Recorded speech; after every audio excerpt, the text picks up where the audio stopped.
നമസ്കാരം. കൗമുദി ടിവിയുടെ കാർഷിക പരിപാടിയിലേക്ക് എല്ലാ മാന്യപ്രേക്ഷകർക്കും സ്നേഹം നിറഞ്ഞ സ്വാഗതം.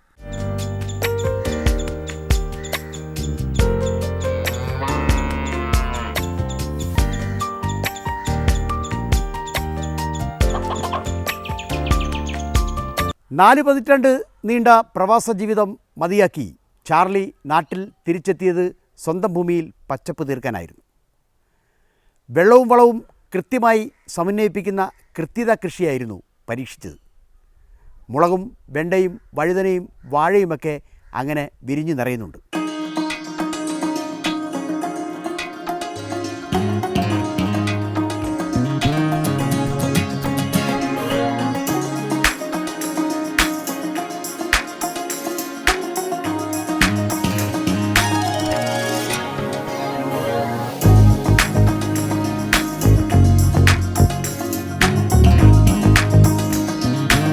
കൊല്ലത്തെ സ്വന്തം മണ്ണായ പടപ്പക്കരയിൽ ചാർലി തീർക്കുന്ന കൃഷിക്കാഴ്ചകളുമായി ഞങ്ങൾ വരുന്നു.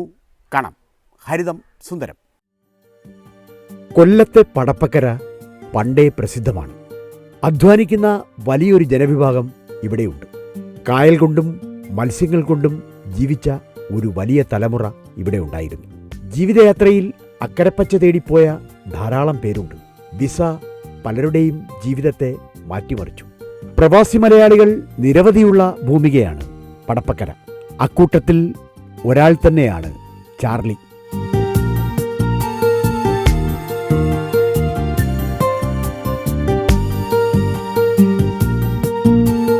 പടപ്പക്കര കടത്തുകടവിലാണ് ചാർലിയുടെ കൃഷിഭൂമി. ഒന്നും രണ്ടുമല്ല, 40 വർഷങ്ങളാണ് മരുഭൂമിയിൽ ചാർലി ചെലവഴിച്ചത്. ശീതീകരണ സംവിധാനങ്ങളുടെ മേൽനോട്ടക്കാരനായിരുന്നു ചാർലി. പ്രായമേറിയപ്പോൾ ചില നിബന്ധനകൾ വന്നു. അങ്ങനെയാണ് നാട്ടിൽ തിരിച്ചെത്തിയത്. ബിസിനസ്സുകൾ പലതും ഓർമ്മ വന്നു. എന്നാൽ അതിലൊന്നും ചാർലി കൈകൊടുത്തില്ല. സ്വന്തം പറമ്പ് ഒരു മരുഭൂമി പോലെ ആകരുത് എന്ന നിർബന്ധമുണ്ടായിരുന്നു. അവിടെ അത്രയും പച്ചപ്പ് തീർക്കാനായി ചാർലി ശ്രമിച്ചു. സ്വന്തം ഗ്രാമമായ പേരയം പഞ്ചായത്തിലെ കൃഷിഭവൻ തന്നെയാണ് ചാർലിക്ക് സഹായഹസ്തം നീട്ടിയത്. കൃഷിയായാൽ അത് വേറിട്ട ഒന്നായിരിക്കണം എന്ന നിർബന്ധമുണ്ടായിരുന്നു. അതുകൊണ്ട് തന്നെ ഉന്നത സാങ്കേതികവിദ്യയും പുതിയ പരീക്ഷണങ്ങളുമാണ് ചാർലി നോട്ടമിട്ടത്. വന്നത് ഇസ്രായേൽ സാങ്കേതികത. കണിക ജലസേചനം. വിളകളിൽ അനാവശ്യമായി വെള്ളം കൊണ്ടൊഴിച്ച് കേടുവരുത്തേണ്ട കാര്യമില്ല. വെള്ളത്തിൻ്റെ നാശവും വരില്ല. കൃത്യമായ അളവിൽ കൃത്യമായ സമയത്ത് ചെടിച്ചോട്ടിൽ വെള്ളമെത്തിക്കുവാൻ കണിക ജലസേചനം തന്നെ വേണം. വെഞ്ചുറിയും ഫെർട്ടിഗേഷനും ഉൾപ്പെടെയുള്ള സംവിധാനങ്ങൾക്കായി ചാർലി ആശ്രയിച്ചത് സുഹൃത്ത് അനിലിനെയാണ്. നിരവധി കൃഷിയിടങ്ങളിൽ പച്ചപ്പ് തീർത്ത അനിലെത്തിയാണ് ഫെർട്ടിഗേഷൻ സംവിധാനം ഉറപ്പിച്ചത്. അപ്പോഴും കാലത്തിനൊത്ത് ചെറിയൊരു മാറ്റം അതിൽ കൊണ്ടുവന്നു. കണിക ജലസേചനം അക്ഷരാർത്ഥത്തിൽ ഇപ്പോഴത്തെ വേനലിന് നല്ലതല്ല. വെള്ളം അല്പം കൂടി വേണം. വെള്ളത്തിന്റെ ഫ്ലോ കൂട്ടുകയാണ് പതിവ്. നേർത്ത നൂൽ പോലെ വെള്ളം വന്ന് മണ്ണിലേക്ക് അരിച്ചിറങ്ങിയാൽ അത് ദീർഘനേരം നിൽക്കും. അങ്ങനെ രാവിലെയും വൈകുന്നേരവും പ്രവർത്തിപ്പിക്കാവുന്ന ഫെർട്ടിഗേഷൻ സംവിധാനം ഉറപ്പാക്കി. അക്കാര്യത്തിൽ അനിലിന്റെ അനുഭവങ്ങളാണ് ചാർലിക്ക് കൂട്ടായത്. വിളവ് എത്രയുണ്ടെങ്കിലും കണിക ജലസേചനം പ്രവർത്തിക്കും. ഓരോ ചെടിയുടെയും ഹൃദയം മനസ്സിലാക്കിയാണ് വെള്ളം നൽകേണ്ടത്.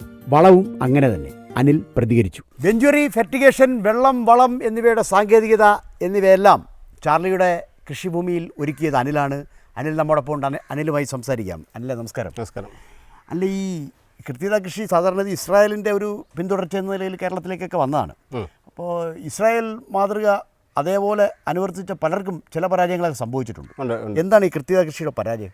ഇത് ശരിയായ രീതിയിൽ അവലംബിക്കാത്തതാണ് ഇതിൻ്റെ ഒരു പ്രശ്നം എന്ന് പറയുന്നത്. അത് കൃത്യമായ രീതിയിൽ ആ വെള്ളവും വളവും കൊടുക്കാൻ പറ്റായിക വരിക, അത് ഡ്രിപ്പ് ലൈൻ അടഞ്ഞു പോവുക, അങ്ങനെയുള്ള പ്രശ്നങ്ങളിലൂടെയാണ് ഈ ഇതിൻ്റെ പരാജയം ഉണ്ടായിട്ടുള്ളത്. അല്ലാതെ മറ്റ് നല്ല രീതിയിൽ നോക്കി ചെയ്യുന്നവർക്ക്, അതായത് കൃത്യമായി നോക്കി ആ വെള്ളവും വളവും കൊടുക്കുക, അതുപോലെ തന്നെ കൃഷിയെ പരിപാലിക്കുക, അതിനെല്ലാ ദിവസവും അതിനെ പോയി നോക്കുക, അങ്ങനെയൊക്കെ ചെയ്യുന്നവർക്ക് പരാജയങ്ങളൊന്നും ഉണ്ടായിട്ടില്ലെന്നാണ് എൻ്റെ തോന്നൽ.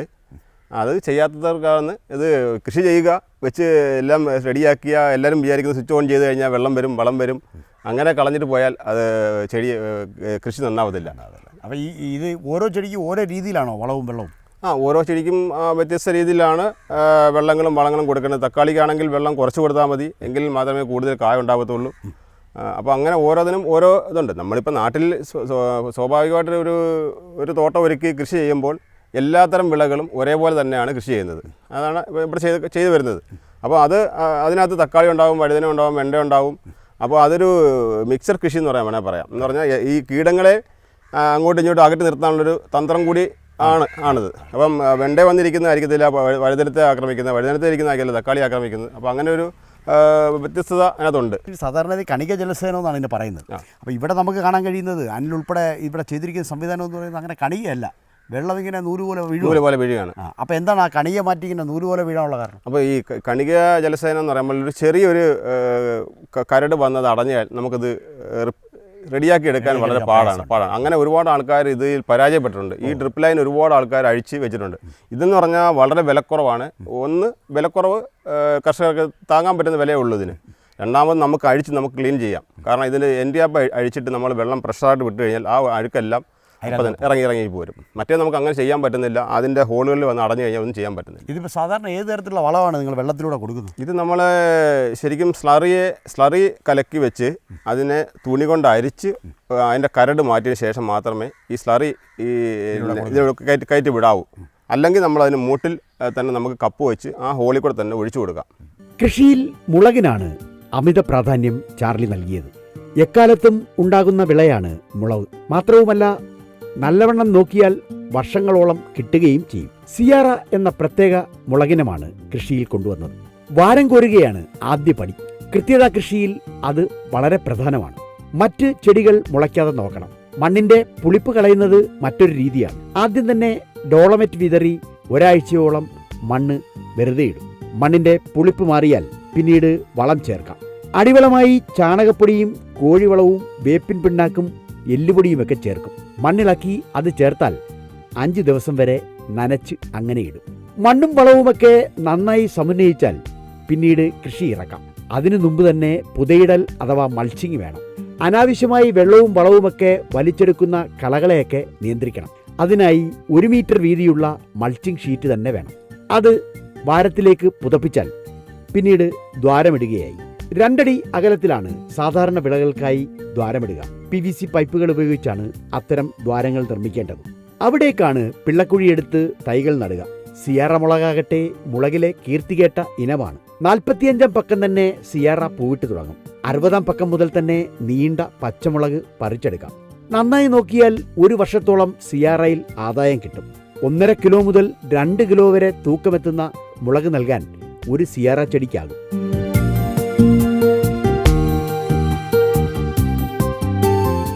പ്രവാസി മലയാളിയായ ചാർലി നമ്മോടൊപ്പം ഉണ്ട്. അദ്ദേഹവുമായി ചില വിശേഷങ്ങൾ പങ്കുവയ്ക്കാം. നമസ്കാരം ചാർലി. നമസ്കാരം. ചാർലി, ഇപ്പോൾ ഞാൻ മനസ്സിലാക്കിയെടുത്തോളം ഗൾഫിലൊരു 40 വർഷക്കാലം തുടർച്ചയായിട്ടുണ്ടായിരുന്നു. അപ്പോൾ ആ രീതി നല്ലൊരു വരുമാനമൊക്കെ സമ്പാദിച്ചിട്ടുണ്ട്. അത്യാവശ്യത്തിന് അങ്ങനെ നാട്ടിൽ വന്ന് ഇങ്ങനെ ഒരു പച്ചക്കറി കൃഷിയൊക്കെ പൊടുന്നതിനെ ചെയ്യുമ്പോൾ അത്തരം ഒരു വരുമാനം ചിലപ്പോൾ കിട്ടിയില്ലെന്ന് വരും. അതെ, പക്ഷേ എങ്കിലും ഒരു മനസ്സിനൊരു സന്തോഷമുണ്ട്. കാരണം ഈ മറ്റ് ദോഷങ്ങളില്ലാത്ത പച്ചക്കറി കഴിക്കാമല്ലോ എന്നുള്ളത് മാത്രമല്ല, കുറച്ച് കൊടുക്കാനും പറ്റുമല്ലോ എന്നുള്ളൊരു സന്തോഷം അതിനകത്തുണ്ട്. അതുകൊണ്ട് സാധാരണ ഇങ്ങനെ ഗൾഫിൽ നിന്നൊക്കെ വരുന്നവർ എന്തെങ്കിലും ബിസിനസ്സിലേക്കാണ് തിരിയുന്നത്. കൃഷിയിലേക്ക് വരാൻ കാരണം ബിസിനസ്സിലേക്ക് നമ്മൾ ഇനിയിപ്പോൾ പൈസ അങ്ങോട്ട് ഇൻവെസ്റ്റ് ചെയ്ത് കഴിഞ്ഞാൽ ഇവിടുത്തെ രീതി അനുസരിച്ച് നമ്മളെ ഓരോരുത്തരും ഒപ്പിക്കുക എന്നുള്ളതാണ് സാധാരണ കണ്ടുവരുന്നത് കേരളത്തിൽ. അതെ. അപ്പം എന്തെങ്കിലും ഒരു കാരണം പറഞ്ഞ് സമരം ചെയ്യുക, അല്ലെങ്കിൽ അതുപോലെ എന്തെങ്കിലും ആയി കഴിയുമ്പോൾ നമ്മുടെ കയ്യിലിരിക്കുന്നത് തീർന്നു കഴിയുമ്പോൾ നമ്മൾ ഒരു ഭാഗത്ത് പോകും, അവർ വേറൊരു ഭാഗത്തേക്കും പോകും. അപ്പോൾ അല്ലെന്നുണ്ടെങ്കിൽ മാത്രമല്ല, രണ്ടാമത് വേറൊരു കാര്യം, എൻ്റെ മക്കളും ഇവിടെ സ്ഥലത്തില്ല. അപ്പോൾ എനിക്ക് ഇത് കണ്ടിന്യൂ ചെയ്തുകൊണ്ട് പോകാനൊരു പിൻഗാമിയുമില്ല. അപ്പം അങ്ങനെ ആയ സ്ഥിതിക്ക് ഞാൻ ആലോചിച്ചപ്പോൾ ഇതൊരു നല്ലൊരു മാർഗ്ഗമാണെന്ന് തോന്നി. നമ്മുടെ സമയവും പോവും, മീൻസ് നല്ല എന്തെങ്കിലും അല്പം കഴിക്കുകയും ചെയ്യാം എന്നുള്ളൊരു രീതി അനുസരിച്ചാണ് ഞാൻ ഇതിലേക്ക് തിരിഞ്ഞത്. അങ്ങനെ നമ്മുടെ കൃഷിഭവനിൽ ചെന്ന് മുട്ടിയപ്പം അവിടുത്തെ കൃഷി ഓഫീസർ, മറ്റേ ഇപ്പോൾ ഇരിക്കുന്ന TC റേച്ചൽ തോമസ്, പുള്ളിക്കാരി നല്ലൊരു അഭിപ്രായമാണ് എനിക്ക് തന്നത്. പുള്ളി എനിക്ക് നല്ലൊരു പ്രോത്സാഹനം തന്നു. പുള്ളി അതുപോലെ തന്നെ കൂടെ നിന്ന് സഹായിക്കുകയും അതുപോലെ തന്നെ വേണ്ട കാര്യത്തിന് എന്ത് വിളിച്ച് ചോദിച്ചാലും അതിന് മറുപടി തരികയും, ഇല്ലെന്നുണ്ടെങ്കിൽ മറുപടി അത് തൃപ്തികരമല്ലെന്ന് തോന്നിയാൽ കഴിഞ്ഞാൽ പുള്ളിക്കാരി വന്ന് ഇതൊക്കെ കാണിച്ചു തന്ന് അതിൻ്റെ രീതി അനുസരിച്ച് വളരെ ഹെൽപ്പ് ചെയ്ത് അങ്ങനെ കൊണ്ടുവന്നു. അപ്പോൾ വിളകളൊക്കെ തിരഞ്ഞെടുത്താരാ? വിളകൾ വേണം, മുളക് വേണം, വെണ്ട വേണം, വഴുതന വേണം, തീരുമാനിച്ചാരാ? അതൊക്കെ നമുക്ക് ഇത് ചെയ്തു തന്ന ഒരു പാർട്ടിയുണ്ട്, അനിൽ. അപ്പോൾ പുള്ളി ഇപ്പോൾ ഇവിടെ ഉണ്ട്. അപ്പോൾ പുള്ളിയാണ് പറഞ്ഞത് നമുക്ക് ഇതുപോലെ ഇങ്ങനെ പല വെറൈറ്റി വെച്ച് കഴിഞ്ഞാൽ ഏറ്റവും നല്ലൊരു കാര്യമായിരിക്കും എന്ന് പറഞ്ഞു. ഞാൻ പ്രൈസൊക്കെ എന്നാൽ നടക്കാമെന്ന് പറയാം. കാരണം എനിക്കിതിനെപ്പറ്റി വലിയ ഗ്രാഹ്യങ്ങളൊന്നും ഇല്ലായിരുന്നു. അങ്ങനെ ചെയ്യുമ്പോൾ തന്നെ അതിനകത്ത് കൃത്യത കൃഷി ഉൾപ്പെടെയുള്ള പുതിയ സാങ്കേതിക വിദ്യയാണ് ഉപയോഗിച്ചിരിക്കുന്നത്. അതെ അതെ അതെ അതെ അതെ സാങ്കേതിക വിദ്യയാണ് ഉപയോഗിച്ചിരിക്കുന്നത്. അതുകൊണ്ട് എന്തോ നമ്മൾ കൂടുതൽ അതിൻ്റെ പുറത്ത് നമ്മൾ വെള്ളമൊഴിക്കാനോ അല്ലെങ്കിൽ ബാക്കിയുള്ള വളമിടാനോ അതിനുവേണ്ടി കൂടുതൽ ബുദ്ധിമുട്ട് വേണ്ടി വരുന്നില്ല. ഇത് ഇങ്ങനെ കൃഷി തുടങ്ങിയ കാര്യമൊക്കെ ഈ അന്ന് കൂടെ ഉണ്ടായിരുന്ന ആളുകൾക്ക് അറിയോ? അന്ന് അവിടെയോ അറിയാം. അറിയാം. ഏകദേശം ചിലർക്കൊക്കെ അറിയാം. ഈ ഫോട്ടോ ഒക്കെ എടുത്ത് അയച്ചു കൊടുക്കും.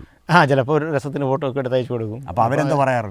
അവർ വളരെ തൃപ്തികരമായിട്ട് സന്തോഷമായിട്ടുള്ള മറുപടികളാണ് തന്നുകൊണ്ടിരുന്നത്. പൊതുവേ ഈ ഗൾഫിൽ നിൽക്കുന്ന ആളുകൾക്ക് അവർക്ക് ഈ നാട്ടിൽ വന്ന് ഈ പച്ചപ്പ് ഇതൊക്കെ കാണുമ്പോൾ ഒരു സന്തോഷമാണ്. അതെ അതെ അതെ അതെ അതെ കുറച്ചേ ഉള്ളെങ്കിലും അവർക്കൊരു സന്തോഷമാണ്. മാത്രമല്ല ഞാൻ ഈ ലീവിന് വരുന്ന സമയത്ത് ഇവിടെ നമ്മുടെ പുരയിടം കാണുമ്പോൾ തന്നെ നമുക്കൊരു വിഷമമായിരുന്നു. കാര്യം മൊത്തം കാട് പിടിച്ച് അങ്ങനെ ഇങ്ങനെ കിടക്കുന്നത്. അപ്പോൾ ഇവിടെ വന്ന് ഇതെല്ലാം വെട്ടിത്തെളിച്ച് എല്ലാം റെഡിയാക്കി ഇതൊക്കെ ആയി കഴിയുമ്പോഴത്തേക്ക് ഇത് കാണുമ്പോൾ തന്നെ നമുക്കൊരു പ്രത്യേക സന്തോഷമാണ്. തൊട്ടടുത്ത് തന്നെ വാരം കോരി വെണ്ട കൃഷിയുണ്ട്. വെണ്ടയിൽ വിത്തിട്ട് മുളപ്പിച്ച് തയ്യാക്കുന്ന സാങ്കേതിക വിദ്യയാണ് പരീക്ഷിച്ചത്. വിത്ത് സ്യൂഡോമോണസിൽ മുക്കി ചെറു ട്രേകളിൽ മുളപ്പിച്ചെടുക്കും. സമ്രാട്ടാണ് വെണ്ട. വെണ്ടയിൽ മികച്ചത് സമ്രാട്ട് എന്ന ഹൈബ്രിഡ് ഇനം തന്നെ. വെണ്ടയിലെ നടിയിലകലവും വ്യത്യാസമുണ്ട്. 2.5 മുതൽ 3 അടി അകലമെങ്കിലും വെണ്ട ചെടികൾക്ക് വേണം. എങ്കിലേ ചിനപ്പ് പൊട്ടി കൂടുതൽ കായ്കൾ വരികയുള്ളൂ. ഒരു കുഴിയിൽ 1 എന്ന രീതിയിലാണ് സമ്രാട്ട് വെണ്ടയുടെ നടിയിൽ. പീതപുഷ്പങ്ങളുമായി അവരങ്ങനെ 2 അടിയോളം പൊക്കത്തിലെത്തിയാൽ പിന്നീട് കായ്ച്ചു തുടങ്ങും. 45-ാം പക്കം തന്നെ പീതപുഷ്പങ്ങൾ രംഗപ്രവേശം ചെയ്യും. 60-ാം പക്കം മുതൽ തന്നെ വെണ്ടയ്ക്കായ എടുത്തു തുടങ്ങാം. വെണ്ടയ്ക്കായ്ക്ക് മറ്റൊരു പ്രത്യേകതയുണ്ട്. ഒന്നിരാടം പറിച്ചുകൊള്ളണം. 36 മണിക്കൂറിനപ്പുറം പോയാൽ വെണ്ട മുറ്റിപ്പോകും. ചൂട് കൂടുന്നത് ചിന പൊട്ടുന്നതിന് തടസ്സമാണ്. വല്ലപ്പോഴും ഒരു തണൽ കിട്ടിയാൽ വെണ്ടയുടെ ചിനപ്പ് പൊട്ടും. ഒറ്റക്കൊയ്ത്തിന് ഒരു വെണ്ടയിൽ നിന്നും 5 വെണ്ടയ്ക്ക വരെ ശേഖരിക്കാൻ കഴിഞ്ഞിട്ടുണ്ട്. തുടർച്ചയായി 45 ദിവസം നല്ല രീതിയിൽ വിളവ് നൽകുന്നവരാണ് സമ്രാട്ട് വെണ്ട.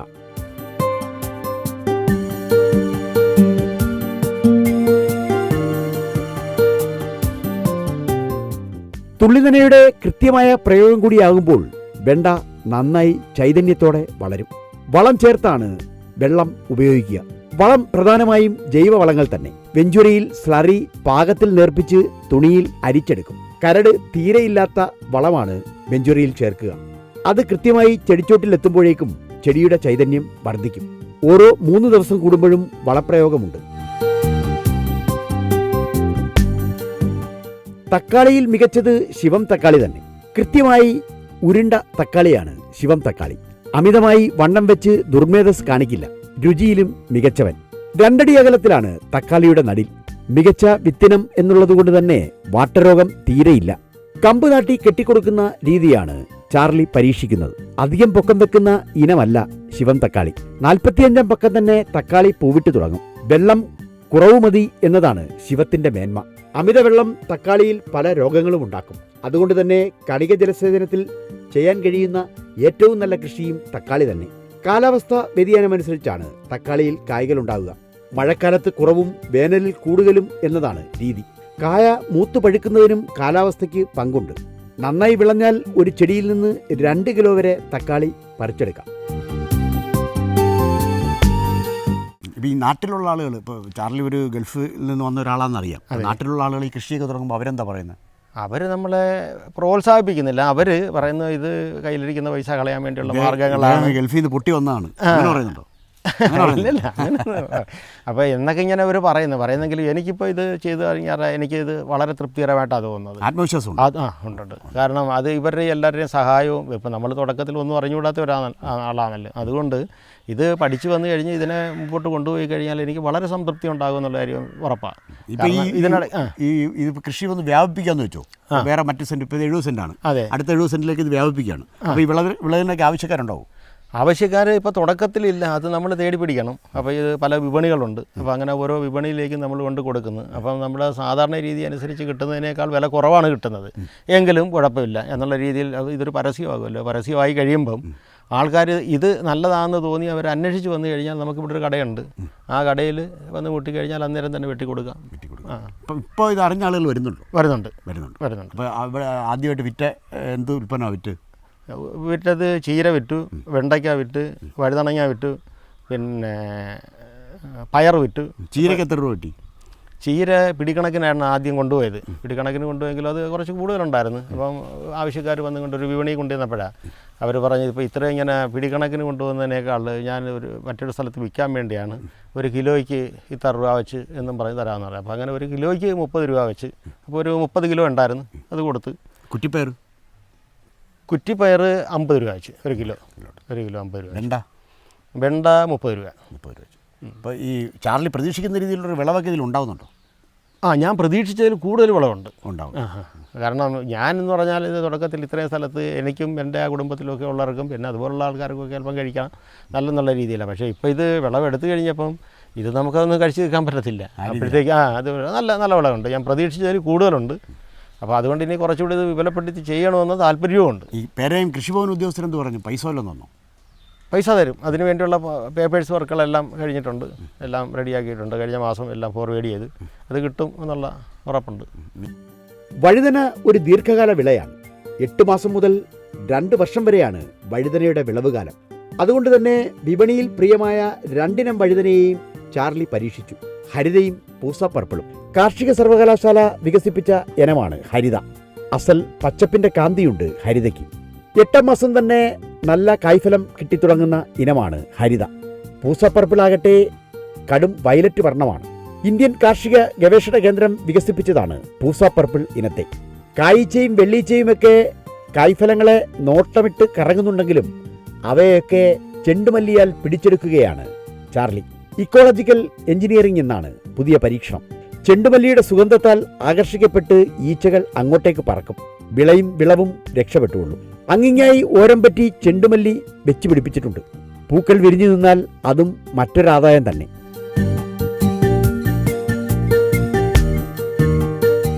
നാടൻ കുറ്റിപ്പയറിന് വിളവ് അല്പം കുറവാണ്.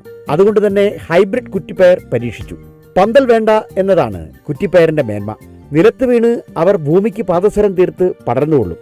ഒരു ബെഡിൽ നിന്ന് തന്നെ 4-5 കിലോ ഒരു തവണ പറിക്കാം. കുറ്റിപ്പയറിന്റെ ഇലകളും ഉപയോഗയോഗ്യമാണ്.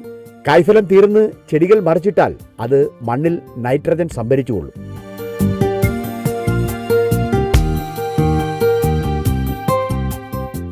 സംസ്ഥാന കൃഷി വകുപ്പിന്റെ സ്റ്റേറ്റ് ഹോർട്ടിക്കൾച്ചർ മിഷന്റെ സഹായത്തോടെ വാഴ നട്ടിട്ടുണ്ട് ചാർലി.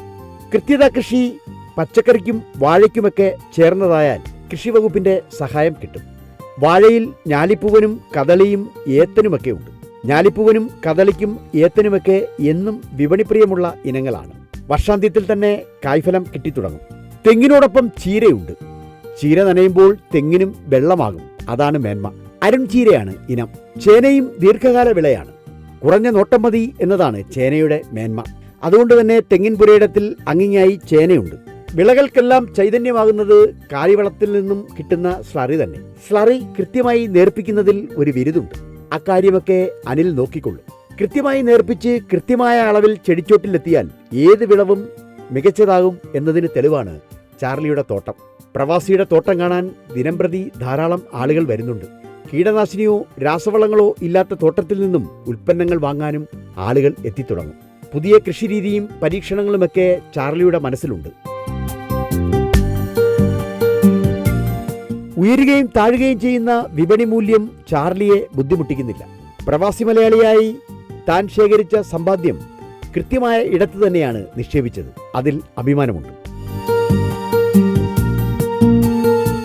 പ്രവാസിയായിരുന്നപ്പോൾ അത് ഗൾഫിലായിരുന്ന സമയത്ത് എന്ത് തരത്തിലുള്ള മേഖലയിലായിരുന്നു ജോലി?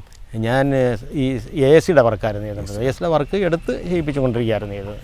അപ്പോൾ എന്തായാലും നാട്ടിൽ വന്ന ഈ ഒരു ജോലി ഇപ്പം തിരഞ്ഞെടുത്തതിലൊരു സംതൃപ്തിയുണ്ട്. കാരണം അവിടെ നിന്ന് ഇങ്ങോട്ട് പോരുമെന്ന് പറഞ്ഞാൽ നമ്മുടെ ഏജ് ഓവറായതുകൊണ്ടാണ് വന്നത്. അവിടെ ഒരു പ്രവാസികൾക്ക് ഈ 60 വയസ്സ് കഴിഞ്ഞാൽ റെസിഡൻസ് അടിക്കത്തില്ല എന്നുള്ളൊരു രീതി വന്നായിരുന്നു. അപ്പോൾ ആ നിയമം വരുമ്പോൾ തന്നെ എനിക്ക് വയസ്സ് 67ആയി. അപ്പോൾ പിന്നെ അവിടെ നിർത്തി കഴിഞ്ഞ് പോരുക നല്ല കാര്യം. നാട്ടിൽ വന്ന ഒരു പ്രവാസിക്ക് തുടങ്ങാൻ പറ്റുന്ന ഒരു മേഖലയാണോ ഈ കൃഷി? അതെ. കാരണം ഇതിനകത്ത് നിന്ന് വന്നിട്ട് ആദ്യം ഇത് നമുക്ക് ഇതിനകത്ത് പ്രയോജനം ഇല്ലെന്ന് പറഞ്ഞ് പിന്മാറാതെ അതിനിൽ തന്നെ പിടിച്ചു നിന്ന് ചെയ്യുകയാണെങ്കിൽ ഇത് നല്ലൊരു ഇതാണ്. ഇപ്പോൾ അങ്ങനെ ആരെങ്കിലും വന്നാൽ ചാർലി സഹായിക്കും. ചാർലി അനിൽ ഉൾപ്പെടുന്ന ഈ ടീം അവരെ സഹായിക്കും. അപ്പോൾ ഇനി എന്തുവാ ചാർലിയുടെ അടുത്ത ലക്ഷ്യം? അടുത്ത കൃഷി എന്തോ? അടുത്ത കൃഷി ഇതിൽ നിന്ന് വേറൊരു വെറൈറ്റി. അതിനിപ്പോൾ നമ്മൾ ഏതെങ്കിലും ഈ തൈകൾ ഉള്ള സ്ഥലത്ത് ചെന്നിട്ട് അവരുടെ അന്വേഷിച്ചിട്ട് നമ്മൾ നടാത്ത മറ്റേതെങ്കിലും വെറൈറ്റികൾ ഉണ്ടാകുമല്ലോ, അത് അവരുടെ നിന്ന് വാങ്ങിച്ച് ഏതായാലും നല്ലതാണെന്ന് തോന്നുന്നു അത് വയ്ക്കണം. പിന്നെ കുറച്ച് ഫ്രൂട്ട്സ് വയ്ക്കണമെന്നുണ്ട്. ഇപ്പോൾ ഫ്രൂട്ട്സ് ഒന്നും വെച്ചിട്ടില്ല, കുറച്ച് ഫ്രൂട്ട്സും കൂടെ വയ്ക്കണമെന്നുണ്ട്. എന്തായാലും കൃഷി നല്ലൊരു പച്ചപ്പ്, നല്ലൊരു മാർഗ്ഗമാണ്, നല്ലൊരു മാർഗ്ഗമാണ്. ജീവിതത്തിൽ സമാധാനവും സന്തോഷവും കിട്ടും. അത് കാണുന്നത് തന്നെ ഒരു സമാധാനവും സന്തോഷമാണ്. അന്ന് വേനലായിരുന്നു, ഇന്ന് തണുപ്പാ മനസ്സിൽ. അതെ അതെ അതെ അതെ അതെ. അന്നെന്ന് പറഞ്ഞാൽ ജോലിയിലുള്ള ടെൻഷനും പോക്കും വരവും ഇതാകുമ്പോൾ ഒന്നുമില്ല. നമ്മൾ സമാധാനമായിട്ട് ഇത് ചെയ്ത് കിട്ടുന്നത് കൊണ്ട് ഈ തണുപ്പ് ദീർഘകാലം നിലനിൽക്കട്ടെ എന്ന് ഞങ്ങളും പ്രാർത്ഥിക്കുന്നു. Thank you.